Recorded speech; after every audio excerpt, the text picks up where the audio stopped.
Te doy la bienvenida al primer episodio del año 2024 de Modelo para Armar, este podcast que busca construir en el camino del desarrollo productivo argentino y que nació como un espacio para explicar por qué son importantes los sectores productivos argentinos, dar a conocer perfiles sectoriales y regionales y la potencia exportadora de sus pymes. Además de esto, el propio 2023 nos llevó a sumar discusiones programáticas para la racionalidad económica argentina. Estabilizar como condición necesaria para el desarrollo, por qué sería una locura dolarizar y la importancia estratégica del rol del Estado en la estrategia para el desarrollo fueron algunos de los temas que abordamos.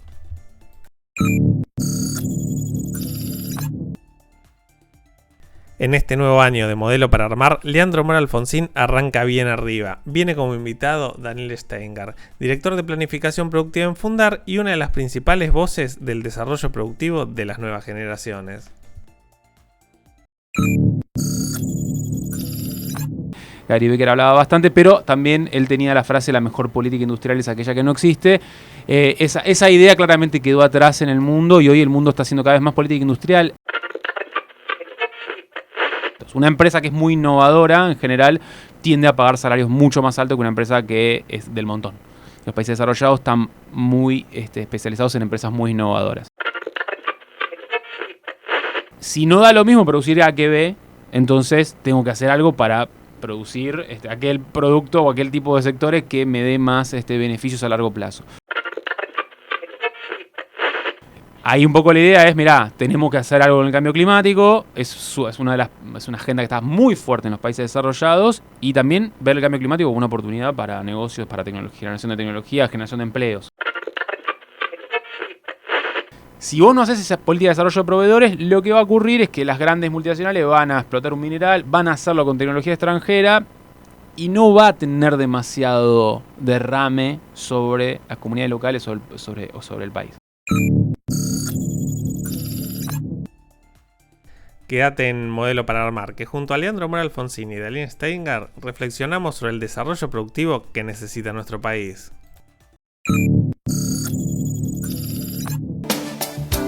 Y como lo prometido es deuda en el primer Modelo para Armar del año, decidimos arrancar con todo, arrancar bien arriba, para dar los debates de la mejor manera, trayendo a la persona que tal vez mejor da los debates de política industrial en la Argentina. Y si no es el mejor, top 3, pero ahora que está en Modelo para Armar, el mejor, claramente.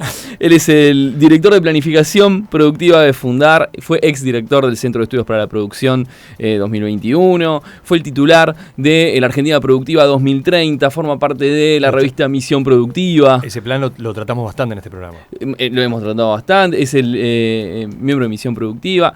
Un influencer de industria, o ha inventado tal vez la categoría de influencer de industria. ¿Por qué no? Se lo preguntaremos. Un amigo, antes que nada, de más de 10 años, el señor Daniel Steinger. Bienvenido, Dani. ¿Qué tal? ¿Cómo están? Gracias por la invitación, un placer, Bueno, gracias a vos por acercarte acá. Bueno, hay muchos temas. La verdad que arrancar el año discutiendo y debatiendo un poquito sobre el perfil hacia adelante de la política industrial nos va a demandar, no sé si cierta creatividad, porque ya la creatividad tal vez la está mostrando el gobierno actual, pero sí cierta cintura para sortear varias cuestiones. Con lo cual, lo primero que me gustaría preguntarte, como para romper el hielo, es si Argentina hoy está yendo a contramano del mundo con lo que está mostrando de una política tal vez con sesgo antiindustrial. Sí, está yendo totalmente a contramano de lo que está ocurriendo en el mundo. Hoy cada vez más se habla del renacer de la política industrial en el mundo. Entendida la política industrial como aquellas políticas públicas que tratan de interceder sobre los sectores productivos con vistas a distintos tipos de objetivos, como maximizar el crecimiento, la productividad, la competitividad, la generación de empleo calificado, ahora también descarbonizar las actividades productivas, bajar el impacto ambiental, desarrollar territorialmente ciertas regiones o mismo por cuestiones de seguridad nacional, digamos, producir en casa aquellas cosas que son relevantes para la seguridad nacional. Todo eso está pasando en el mundo y te estás encontrando cada vez con más países que vienen inyectando cada vez más recursos a política industrial.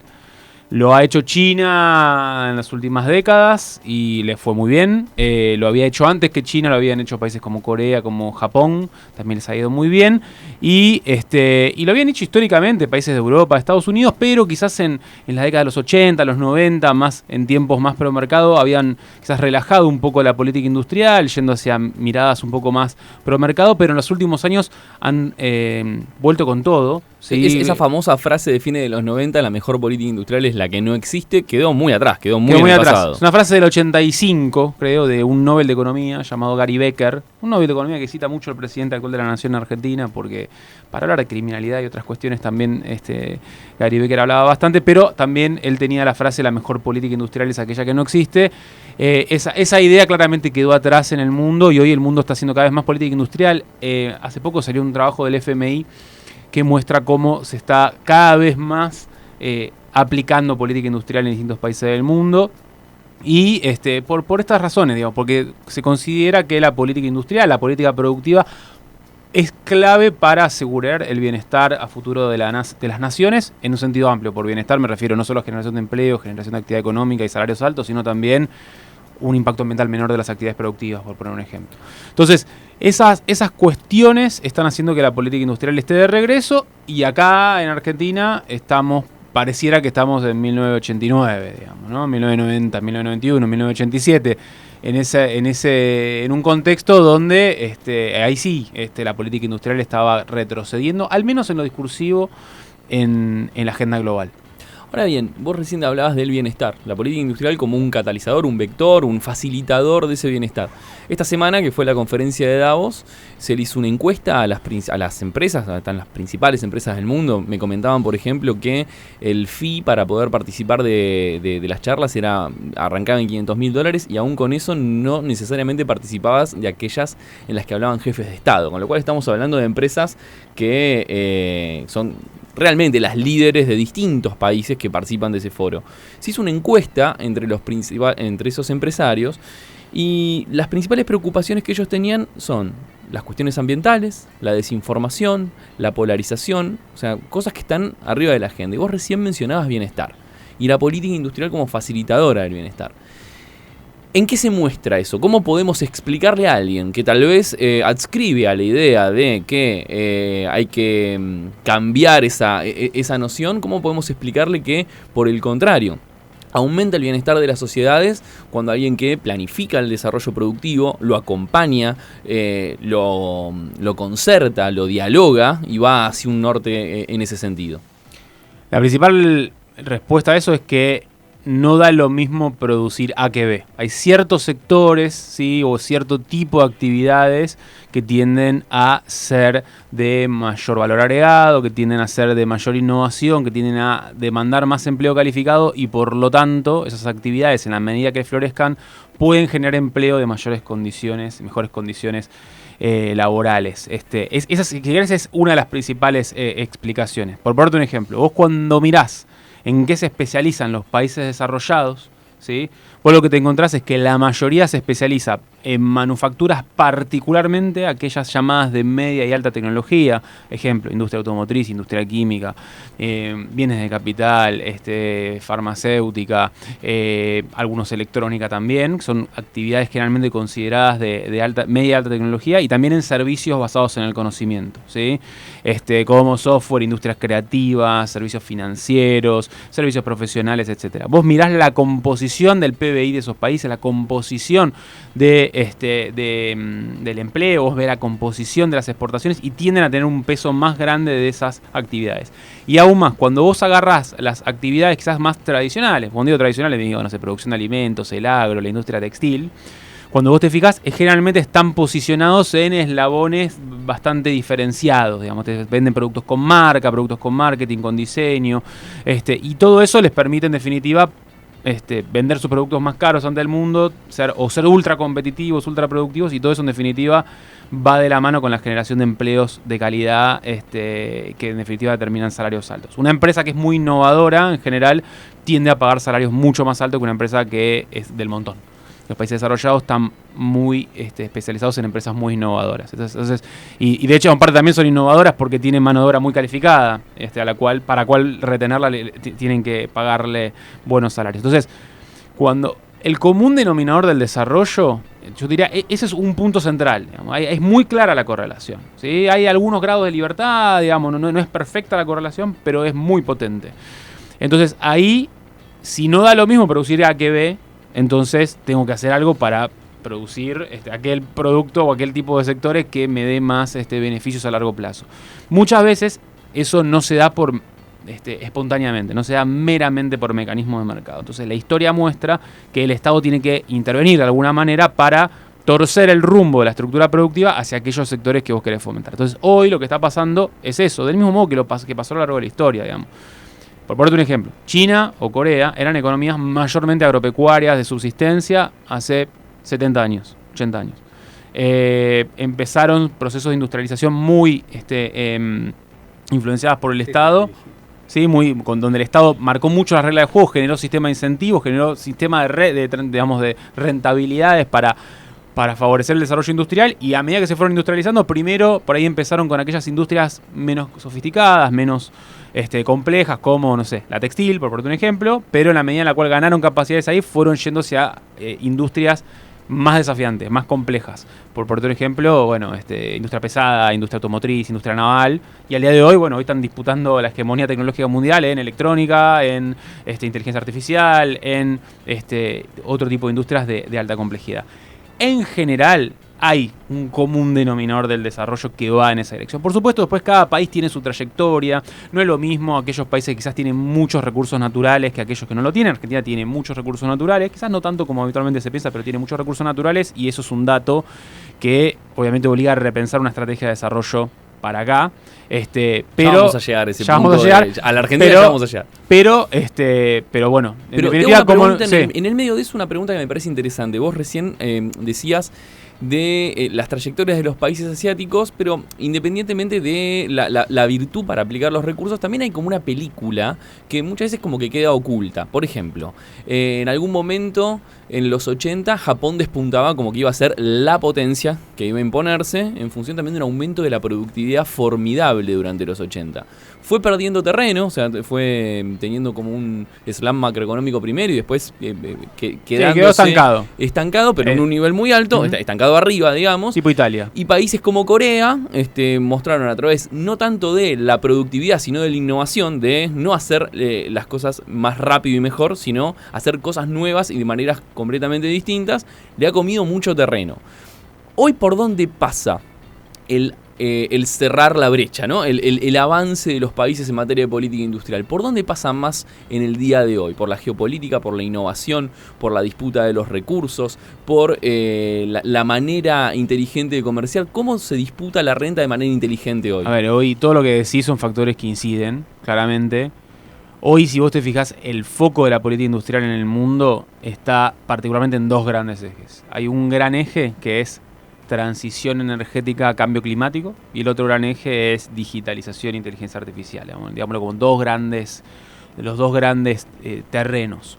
En lo que es transición energética y cambio climático, vos, ¿qué están viendo, sobre todo los países occidentales? Que China picó en punta, en primer lugar, por ejemplo, con lo que es la tecnología de los autos eléctricos. China, vos mirás los últimos meses lo que viene subiendo las exportaciones automotrices y le está disputando mercado a la mansalva a países europeos. China no era un país tan exportador de autos y ahora, los últimos 2-3 años, creció muchísimo, en gran medida porque se posicionó tempranamente en los autos eléctricos y en algunas otras tecnologías relevantes en cuestiones de transición energética, por ejemplo, paneles solares y como ejemplo. Entonces, ¿qué empiezan a ver en muchos de los países, sobre todo los occidentales avanzados? Dicen, acá va a haber una gran demanda, producto del cambio climático, que va a suponer inversión en tecnologías más limpias, y acá hay una oportunidad para hacer negocio, y tenemos que aprovecharla y no dejársela a los chinos, digamos. Entonces, vos lo que te encontrás como un gran punto de la política industrial en Estados Unidos y en Europa hoy es poner mucho recurso para producir en casa aquellas tecnologías que son clave para la transición energética. Sí, por un ejemplo, Estados Unidos en el año 2022, Biden sacó un paquete de leyes que, entre otras cosas, subsidia o incentiva estímulos fiscales a la producción de hidrógeno verde, de vehículos eléctricos, de energías limpias, de tecnologías para la eficiencia energética, para almacenamiento, etcétera, etcétera, etcétera. Y en alguna dirección similar está yendo Europa. Ahí un poco la idea es, mirá, tenemos que hacer algo con el cambio climático, es una agenda que está muy fuerte en los países desarrollados, y también ver el cambio climático como una oportunidad para negocios, para generación de tecnología, generación de empleos. Biden decía, o el gobierno de Biden dice, cuando pienso en cambio climático pienso en empleos, justamente porque esos sectores pueden generar nuevos empleos que a la vez permitan generar una transición en aquellos sectores que van a ir declinando, por ejemplo el carbón, que es un combustible fósil contaminante. Perdón, uno de los grandes ejes es transición energética. El otro es digitalización, electrónica, inteligencia artificial, digámosle así. Ahí también está habiendo mucho esfuerzo de política industrial. Ahí claramente Asia se posicionó en las últimas décadas como el gran hub, digamos China, Corea, Taiwán, Japón, Vietnam. Vietnam quizás más como un ensamblador, pero como un gran exportador de productos electrónicos. Y Estados Unidos y Europa quizás perdieron terreno, y ahí un poco la idea es, mirá, la electrónica puede ser muy relevante para todo lo que es seguridad nacional, los semiconductores son muy importantes para cualquier sistema de defensa. Por eso Estados Unidos, una de las herramientas de política industrial más fuerte que también lanzó es un paquete para financiar la producción local de semiconductores, y también todo lo que tiene que ver con digitalización e inteligencia artificial como ejes que van a ir creciendo cada vez más en los próximos años, y en donde en la medida en la cual tengas capacidades para producir ese tipo de tecnologías vas a estar en mercados dinámicos y mercados que van a tener una buena demanda y por lo tanto bien posicionados. Estados Unidos, China. Ahora, volviendo a la periferia, y ya tal vez entrando en Argentina, uno lo que puede observar es que, por ejemplo, siguiendo con la política industrial, en Brasil, hasta hace 5 años parecía imposible que se avance demasiado en la cadena del litio por cómo Brasil estaba encarando el tema. La semana pasada vimos la noticia de que ya se anuncia la apertura de una fábrica de baterías de litio. Se están dando pasos que antes no. ¿Qué riesgo hay de que desengancharnos no ya del mundo desarrollado, sino también de la propia América Latina, con decisiones que estamos tomando? Y en el marco de ese, primero, son dos preguntas. ¿Qué riesgo de desengancharnos ya de una lógica más local, más de nuestros vecinos? Y por otro lado, retomar eso que vos dejaste hace un ratito de cuál es el camino para Argentina, qué es lo que deberíamos hacer en política industrial. Argentina claramente está yendo a contramano, decía anteriormente, del mundo y también de muchas cosas que están ocurriendo en la región. Pusiste bien el ejemplo, estoy de acuerdo. A ver, acá me la dejaste picando para preguntarnos, bueno, ok, las grandes potencias están jugando este juego. ¿Qué puede hacer Argentina, teniendo en cuenta que es un 4 de copas? Lamento, perdón el orgullo nacionalista. Dentro tenemos 3 mundiales. Digamos todo. En la arena mundial. Claramente es un país que, digamos, menos del 1% del PIB global. Argentina es un país pequeño, digamos, en la arena global. ¿Qué puede hacer? Y teniendo en cuenta que tenemos recursos naturales. Acá viene la otra parte de la cuestión.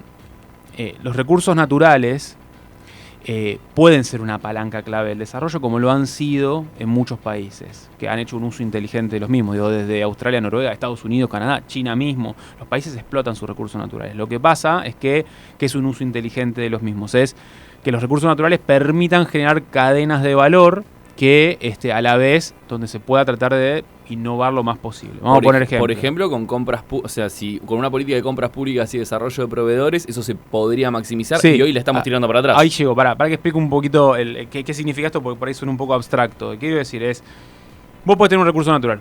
No sé, ¿qué recurso natural te gusta? Litio. La forestoindustria. O la forestoindustria, o el petróleo, o si querés el agro.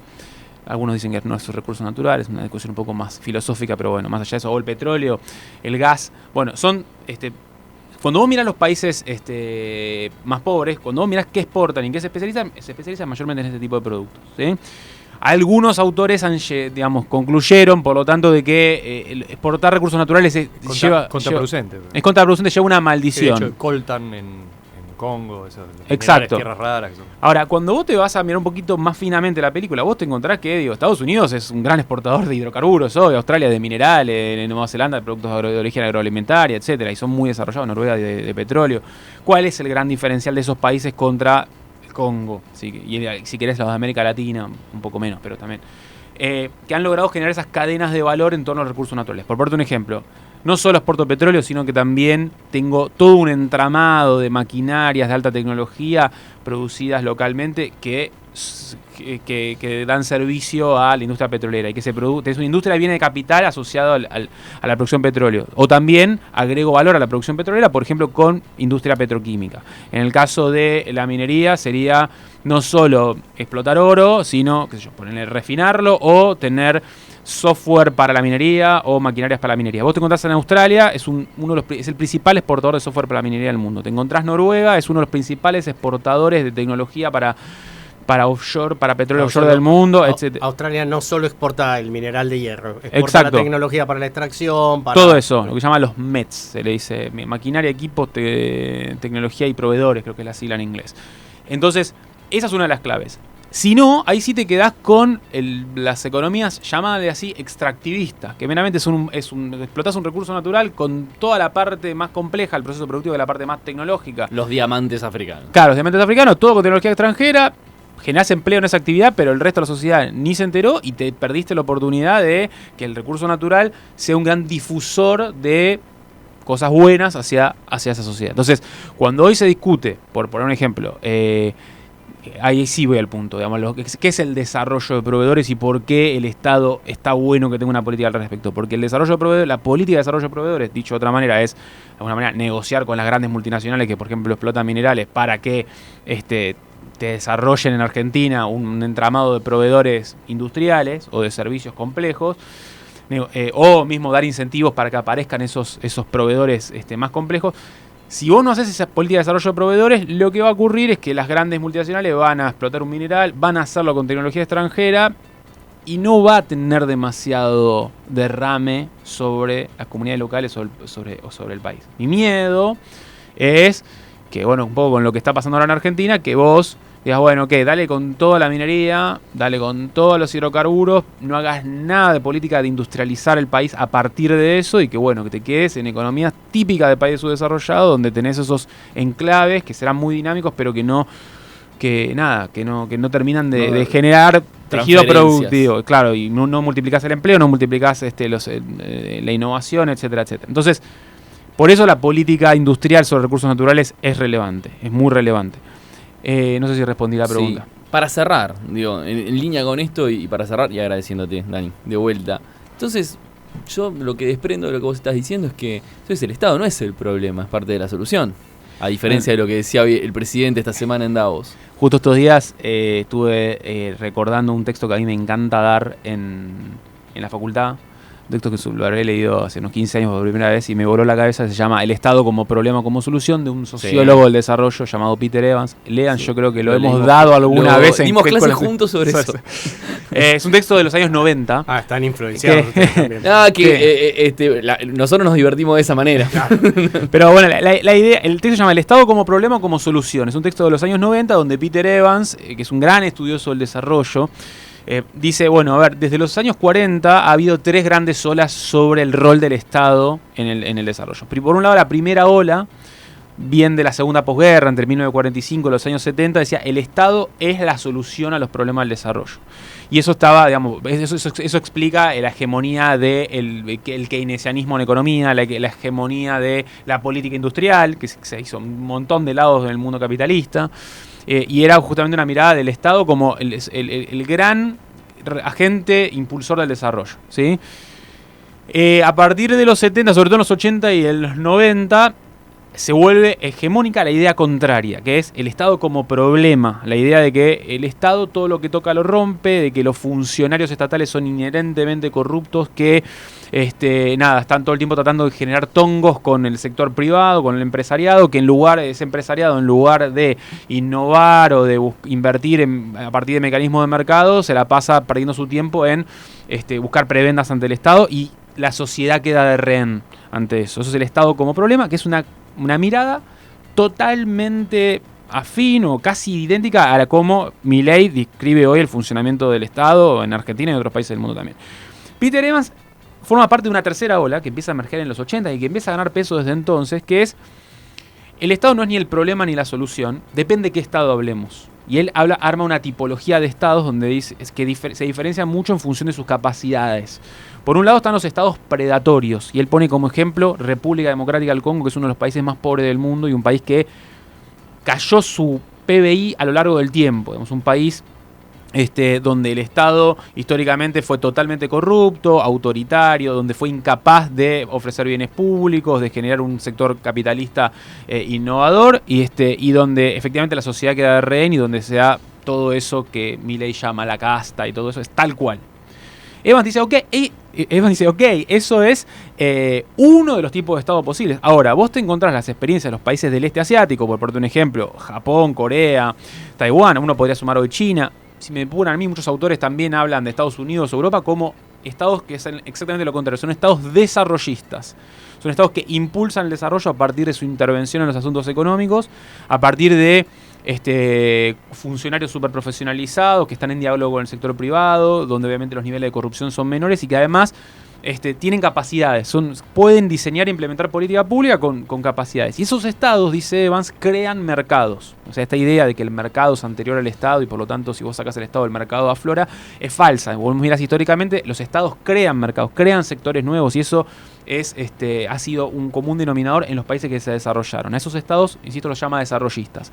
Y un tercer tipo, dice Evans, son los estados intermedios. Él pone el ejemplo de Brasil o India. Son estados que tienen alguna característica de un poco de los dos. Que algunas áreas del estado funcionan más predatoriamente, tongo, corrupción e ineficiencia. Otras funcionan más de modo desarrollista, digamos, logrando crear mercados, etc.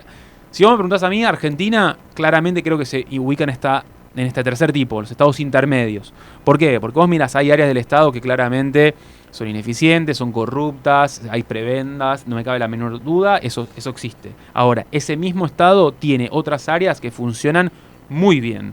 Y un ejemplo que yo siempre pongo, digamos, tenemos una empresa pública del gobierno de Río Negro en la ciudad de Bariloche que se llama INVAP, que es produce satélites, y no solo produce satélites, sino también que exporta reactores de altísima tecnología, reactores nucleares de alta tecnología al mundo. Es una empresa pública. Ese mismo estado convive en esas dos realidades. Entonces, ¿cuál es la moraleja de la cuestión? Más que desmantelar el Estado, lo que hay que hacer es fortalecer y crear capacidades estatales, que es algo que muchas veces no se discute, pero es importante crear capacidades estatales. Incluso más, dice Evans, aquellos países que en los años 90 hicieron las mejores reformas de mercado, las reformas neoliberales, son aquellos que tuvieron más capacidades estatales. Entonces eso también es un dato interesante. Aún si querés ser neoliberal, invertí en capacidades estatales. Invertí en capacidades estatales. Entonces, pero bueno, la historia de lo que es el desarrollo claramente está totalmente a contramano, o relativiza muchísimo o cuestiona muchísimo lo que Milei dijo hace unos días en Davos. Está clarísimo, Dani, y te agradezco la clase, porque esto realmente más que una columna fue una clase. Me parecía muy importante comenzar el año de esta manera, recordando para qué existe Modelo para Armar. Para discutir esto, política industrial, desarrollo productivo, por qué la discusión del desarrollo productivo al fin y al cabo, y esto es lo que defendemos acá, es la discusión de la patria, es la discusión por la Argentina. Así que, Dani, gracias. La madre de todas las batallas. La madre de todas las batallas, lo dijo Daniel Steinger. Muchísimas gracias. Primer modelo para armar del año, un lujazo. Gracias, Dani. Por la invitación. Hasta acá llegamos con este episodio de Modelo para Armar, edición 2024. Seguinos escuchando para construir juntos este espacio de reflexión sobre el futuro del país. Si querés conocer más sobre la industria nacional, entra a paisproductivo.com.ar.